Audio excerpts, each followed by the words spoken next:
বিষয়টা এখানেই থেমে থাকলো না, বরং আরো ভয়ঙ্কর পরিস্থিতির রূপ নিল। চারিদিকে আচমকা কুকুর ডাকতে লাগলো, সাথে শিয়ালের হাঁক। কুকুর আর শিয়ালের ডাক যেন কানে বাজতে লাগলো প্রখরভাবে। সব মিলিয়ে পরিস্থিতি খারাপ দিকে মোড় নিচ্ছে, সেটা ভালো করেই বুঝতে পারছিলাম। বিড়ালের কাটা মাথাটা আমার ঘাড়ের উপর এসে আছড়ে পড়ল। পরপরই বিড়ালের মাথাটা আমার গলার দিকটায় কামড়ে ধরলো। ব্যথায় আমার শরীর মুচড়ে যাচ্ছে। শরীরবিহীন বিড়ালের মাথাও এতটা জীবন্ত কি করে হয় সেটা মোটেও বোধগম্য হচ্ছে না। আমি হাতটা উপরে তুলে বিড়ালের মাথাটা ধরে টানার শক্তিটুকুও পাচ্ছিলাম না, কিন্তু মৃদা বিড়ালটার মাথাটা ধরে আমার গলা থেকে ছুটিয়ে দূরে ঢিল দিল। আমার গলার দিকটায় হালকা মাংস উঠে আসলো আর টপ টপ করে রক্ত পড়তে লাগলো। কোনো রকম জামার এক অংশ টেনে ছিঁড়ে গলার দিকটায় বেঁধে নিলাম। এদিকে মৃদা আমার হাত ধরে সরাসরি দেয়ালের ভেতর দিকে চলে গেল। দেয়ালের ভেতরে যেতেই প্রথমে চোখ পড়ল ভাঙা কতগুলো রুমের উপর। মনে হচ্ছে এটা কারো বাড়ি ছিল। অনেকদিন বাড়িতে কেউ না থাকায় বাড়িটা পরিত্যক্ত হয়ে নড়বড়ে হয়ে আছে। অন্ধকারের সূক্ষ্মাতি সূক্ষ্ম বিষয়গুলো চক্ষু কটরে ধরা পড়ছে না। বাড়িটার ভেতরের দিকে মৃদার সাথে যেতে লাগলাম। বাইরের কুকুরের আওয়াজ মৃদু হতে হতে থেমে গেল, তবে শুশু বাতাসে শব্দ কানে এসে ঝাপটা দিচ্ছে আমার। মৃদা আর আমি কোনো কথাই বলছি না, শুধু দুজনেই হেঁটে যাচ্ছি সামনের দিকে। এগুতে লাগলাম। কিছুক্ষণ হাঁটার পর দুজনের চোখেই একটা সুড়ঙ্গ চোখে পড়ল। সুড়ঙ্গটা দেখে কেন জানি না একটু ভয় কাজ করলো মনে। আমি কিছুটা ভয়ার্ত গলায় মৃদাকে বললাম, এটা কিসের সুড়ঙ্গ? এ সুড়ঙ্গ দিয়ে কি ঢুকবে নাকি অন্য রাস্তা দেখবে? এখানে কিছুই চিনি না। সুড়ঙ্গ দিয়ে ঢুকতে ভয়ও করছে, আবার ঢুকারও একটা ইচ্ছা জাগছে। কি করব বুঝে উঠতে পারছি না। এ সুড়ঙ্গ দিয়ে ঢুকলে নিশ্চয়ই ভালো হবে না মৃদা, কারণ জঙ্গলের বিষাক্ত সাপ হয়তো দলা পাকিয়ে বসে আছে। যদি কামড়ে দেয় তো প্রাণ নাশ হবে। মৃদা আমার কথা শুনে হালকা হাসলো। হাসির শব্দটা প্রখর না, তবে মৃদু শব্দ কানে আসলো। সে হাসিটা কিছুক্ষণ স্থায়ী রেখে বলল, চারুলতা, আমি নাগিন হয়ে সাপ ভয় পাবো? আর আমি থাকতে তুমি সাপে কামড়ে মরার ভয় পাচ্ছ? এখন কিছুই হবে না, তবে আমার ভয় অন্য জায়গায়। আমি বিস্মিত হয়ে জিজ্ঞেস করলাম, তুমি আমার নাম জানলে কিভাবে? আর ভয় অন্য কোন জায়গায়? নাম জানা খুব একটা কঠিন বিষয় না। আমার ভয়টা তো হলো এই সুড়ঙ্গ পথ বেয়ে সামনে এগোতে লাগলে অক্সিজেনের পরিমাণ কমে গেলে কি হবে? আমি তো বেঁচে যাব, তবে তোমার বিপদ হবে। তাই সুড়ঙ্গ পথ বেয়ে সামনে এগোবো কিনা ভীষণ দুশ্চিন্তায় আছি। আমি সংশয় নিয়ে উত্তর দিলাম, যেখানে কিন্তু কাজ করছে সেখানে না এগুনোই ভালো। আমার কথাটা শেষ হওয়ার সাথে সাথে সে শরীরবিহীন বিড়ালের মাথাটা উড়ে এসে দুজনের সামনে পড়ল। আমার ভয়ে হাত পা কাঁপতে লাগলো। কোনো রকম দিশা না পেয়ে আমি সুড়ঙ্গ পথের দিকেই দৌড়ে গেলাম। মৃধাও আমার পেছনে দৌড় দিল। সুড়ঙ্গ পথে ঢোকার সাথে সাথে একটা বিশাল কপাট সুড়ঙ্গ পথের প্রবেশ মুখটা আটকে দিল। আমার ভয়ে বুকটা কেঁপে গেল। কিছুই দেখতে পারছি না। মৃধা শুধু আমার হাতটা চেপে ধরে বলল, বড় কোনো বিপদের সম্মুখীন হতে যাচ্ছি, নিজেকে প্রস্তুত রেখো। একে তো অন্ধকার, তার উপর কোনো বাতাস নেই। সব মিলিয়ে দম বন্ধ হয়ে যেতে লাগলো। গড়গড়িয়ে বমি করতে লাগলাম। মৃধার তেমন কোনো সমস্যা হচ্ছে না, তবে আমার যেন সমস্যা পিছুই ছাড়ছে না।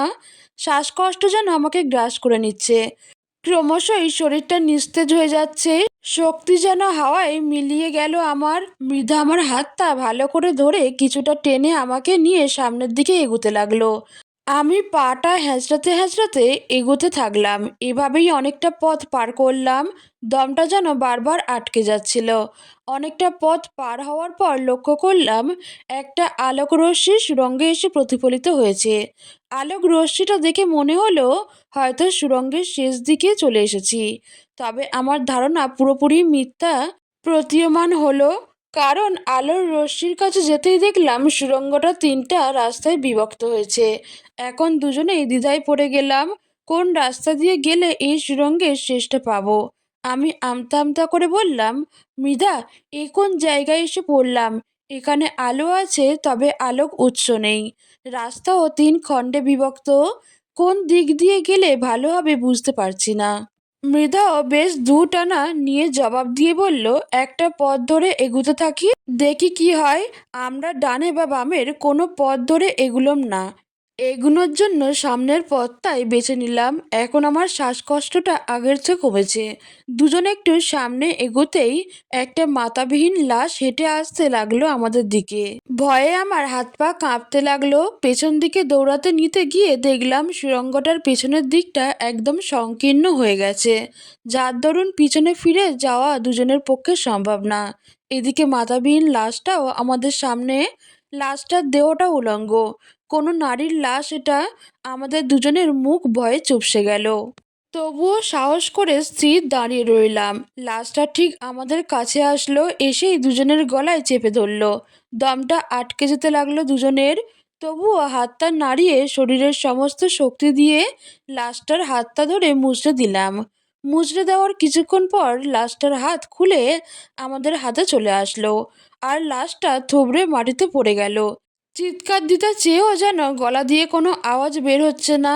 হাতে থাকা লাশটার হাতটা মাটিতে ফেলে দুজনেই সামনের দিকে দৌড় দিলাম। একটু সামনে যেতেই গাটা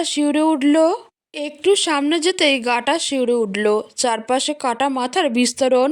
আশ্চর্যজনকভাবে প্রতিটা মাথার সাথে শরীর না থাকলেও মাথাগুলো জ্যান্ত। মৃধা এবার একটু বিচলিত হলো, আমার দিকে তাকিয়ে বলল, পেছনের রাস্তাটাও সংকীর্ণ হয়ে গেছে, আর সামনে জ্যান্ত কাটা মাথা। এই পরিস্থিতিতে সামনে কি করে এগোবো? ভয়ে তো শরীর কাঁপছে। আমিও এবার ভয় পেয়ে গেলাম।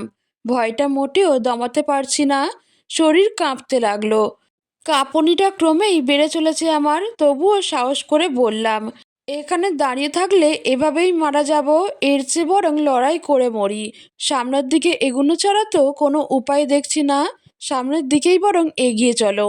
মৃধা আমার হাতটা শক্ত করে ধরলো, আমিও মৃধার হাতটা শক্ত করে ধরলাম।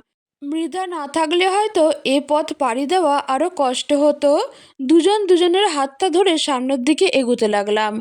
সামনে পা বাড়াতেই কাটা মাথাগুলো কামড়ে ধরল পায়ে। বীভৎস পচা রক্তের গন্ধ নাকে আসলো। বমিও করতে পারছি না। পেটে কিছু থাকলে তো বমি করতে পারবো, পেট খালি, তাই বমিও করতে পারছি না। পা দুটো দুজনেই টেনে টেনে কাটা মাথার কাপড় ছুটেছিলাম, আর সামনের দিকে এগোচ্ছিলাম। গন্ধে পেট ফুলে যাচ্ছে দুজনেরই, আর পায়ের যন্ত্রণার বর্ণনা দেওয়া দুষ্কর। শরীর হিম শীতল হয়ে যাচ্ছে ঠান্ডা বাতাসে। চারপাশে কোথাও কোনো ফাঁকা জায়গা নেই, নেই কোনো ছিদ্র। তবুও কোথায় থেকে এত হিমশীতল বাতাস আর গন্ধ ধেয়ে আসছে বোঝা যাচ্ছে না। শরীরের রক্ত চলাচল যেন বন্ধ হয়ে যাচ্ছে। একদিকে কাটা মাথার কামড়, অন্যদিকে বাতাস, সব মিলিয়ে দম বন্ধকর পরিস্থিতির সম্মুখীন হলাম। তবুও আশাহত হলাম না। দুজনেই এগোতে লাগলাম। কখনো মাথাগুলো হাত দিয়ে ধরে টেনে পা থেকে ছুটিয়ে সামনের দিকে যাচ্ছি, আবার কখনো পা দিয়ে অন্য পায়ের লাথি দিয়ে কাটা মাথাগুলো ছুটাচ্ছি। শ্বাস প্রশ্বাস আর চলছে না।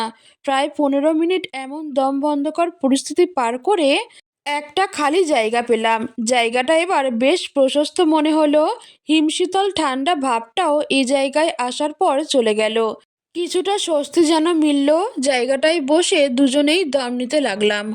পা দুটো ক্ষত বিক্ষত হয়ে গেছে, আর ব্যথায় টনটন করছে। পা দিয়ে রক্ত ঝরতে লাগলো অবিরাম। মৃধা পাশে ফুটে ওঠা দূর্বা ঘাস চিবিয়ে আমার পায়ে লাগিয়ে দিল। পায়ের ক্ষতে ঘাসের রসটা লাগাতেই জ্বলুনি ভাব শুরু হলো। মৃধা আমার পায়ে ঘাসের রস দেওয়ার পর নিজের পায়েও লাগিয়ে নিল। রসটা দেওয়ার পর কিছুক্ষণ জ্বললেও পরে আস্তে আস্তে জ্বলা কমে রক্ত বন্ধ হলো। আগের মতো রক্তক্ষরণ এখন হচ্ছে না, আর হলেও অল্প পরিমাণে। পায়ের অবস্থাটা যখন একটু উন্নতির দিকে, তখনই দুজনের মাথায় আবারও এই প্রশ্ন জাগলো, আমরা কোথায় এসেছি আর কোন দিকে যাব? মৃধা একটু আশপাশ তাকিয়ে বলল, সুড়ঙ্গ থেকে হয়তো বের হয়ে গেছি, না হয় এত প্রশস্ত জায়গায় কি করে আসলাম। সুড়ঙ্গতে আছে নাকি সেখান থেকে বের হয়েছে বুঝতে পারছি না। সব যেন গোলকধাঁধা মনে হচ্ছে। আমি চুপ হয়ে বসেই আছি। অষ্টযুগল নাড়িয়ে কোনো কথা আমার মুখ থেকে বের হচ্ছে না। সারাদিন এই শরীরটায় বেশ তিক্ততায় ভরে গেছে এখন। মানসিক অবস্থার অবনতি ঘটছে ক্রমেই। মামার অত্যাচার থেকে বের হতে গিয়ে নতুন অত্যাচারে পতিত হলাম। মাঝে মাঝে মনে হয় আমি আমার মাঝে নেই। এটা যদি দুঃস্বপ্ন হতো অনেক ভালোই হতো। তবে বিষয়টা দুঃস্বপ্ন না, বিষয়টা সম্পূর্ণ বাস্তব। আর বাস্তবতা সামলাতে ভীষণ কষ্ট হচ্ছে আমার। নীরবতা কাটছে না আমার। হয়তো পরিস্থিতিটার আমার নীরবতা সহ্যই হলো না। তাই আচমকা শূন্য থেকে ছোট বাচ্চা মাটিতে আছড়ে পড়ে থেতলে গেল আমাদের দুজনের সামনে। উপুর হয়ে বাচ্চাটা পড়েছে, যার ফলে বাচ্চাটার নাকটা থেতলে গিয়েছে প্রথমে। খাড়া নাকটা যেন বোচা হয়ে গেল। বাকি বর্ণনা দিতে গেলে শরীর কাঁপছে। এত নির্মমতার সাক্ষী কেন হচ্ছি জানি না। আমি জোরে জোরে চিৎকার দিয়ে উঠলাম। মৃধা আমার হাতটা ধরে আমাকে বসা থেকে টেনে তুলে দৌড় লাগালো সামনের দিকে। আমিও দৌড়াচ্ছি, চারপাশে কিছুই দেখছি না, শুধু দৌড়াচ্ছি আর দৌড়াচ্ছি। দৌড়ের এক পর্যায়ে দুজনেই শক্ত কিছুতেই ধাক্কা খেয়ে থুবড়ে পড়লাম। তবে সরাসরি কোনো কুয়োর মধ্যে পড়ে গেলাম দুজনেই। কুয়ায় হালকা রক্তে পূর্ণ, আর মাটি থেকে বেশ গভীর। আমাদের হাঁটু পর্যন্ত কুয়োটার রক্ত পরিপূর্ণ। রক্তের পচা গন্ধে গা গুলিয়ে যাচ্ছে। এই কুয়ো থেকে কি করে উপরে উঠবো সে চিন্তায় পিছু ছাড়ছে না। হয়তো এই কুয়োতেই পচে মরতে হবে। এসব চিন্তা করতে করতে নিস্তব্ধ হয়ে গেছি আমি। আমার নিস্তবতা আমাকে গ্রাস করে নিচ্ছে। এর মধ্যে পায়ে হ্যাঁচকা টান অনুভব করলাম। টানটা আমাকে নিচের দিকে নিয়ে যাচ্ছিল। আমি পাটা উপরের দিকে যতই তোলার চেষ্টা করছিলাম, ততই কিছু যেন আমাকে পেঁচিয়ে ধরে নিচের দিকে নিয়ে যাচ্ছিল। আমি ভয়ে মৃধার হাতটা চেপে ধরে বললাম, কে জানি আমার পা ধরে নিচের দিকে টানছে। আমি তো উপরের দিকে পা তুলতে পারছি না। এই টান তো সামলানো যাচ্ছে না। আমি কি তাহলে এই পচা রক্তে তলিয়ে পড়ব? মৃধা আমার কথা শুনে বিমর্ষ গলায় একই জবাব দিয়ে বলল, চারুলতা, একই টান আমিও অনুভব করছি। আমাদের হয়তো জীবন এখানেই শেষ। একবার তলিয়ে পড়লে বাঁচতে পারবো না। আর এ টান সামলানোও সম্ভব না। অপরদিকে কুয়ো যতটা গভীর, উপরে ওঠাও সম্ভব না। আমি অভিশপ্ত হওয়ায় সাপ রূপ ধারণ করতে পারবো না। না হয় সাপ রূপ নিয়ে উপরে উঠতে পারতাম। কথা শেষ হতে না হতেই কুয়োর গা ঘেঁষে কিছু অদ্ভুত প্রাণী বেয়ে বেড়াতে লাগলো। কিছুক্ষণ আগেও এই প্রাণীগুলো ছিল না, হুট করে কোথায় থেকে উদয় হলো বোধগম্য হচ্ছে না। প্রাণীটার একটা চোখ, ঠোঁটগুলো মানুষের মতো, আর চোখগুলো গোলাকৃতি। আকৃতি ছোট কচ্ছপের মতো। চারপাশে কয়েকটা হাত। হাতগুলো অবিকল মানুষের মতো, তবে একদম ছোট ছোট। হাতগুলো একবার প্রসারিত করছে আর একবার সংকুচিত করছে। কালো কুচকুচে দেখতে, সব মিলিয়ে অবস্থা খারাপ দিকে মোড় নিল। পায়ের নিচের দিকটা টান বাড়তে লাগলো, আর এদিকে প্রাণীগুলোর সংখ্যাও বাড়তে লাগলো। মৃধা আর আমি বেশ ভালো করেই বুঝতে পারছিলাম আমাদের হাতে সময় নেই। হয়তো তলিয়ে পড়বো এই রক্তের স্রোতে, আর মরে পচে যাব। এটাই হয়তো গন্তব্য ছিল। গন্তব্য বললে ভুল হবে, নিষ্ঠুর গন্তব্য। আচমকা টানটা প্রখর হলো, আর দুজনেই তলিয়ে পড়লাম পচা রক্তের স্রোতে।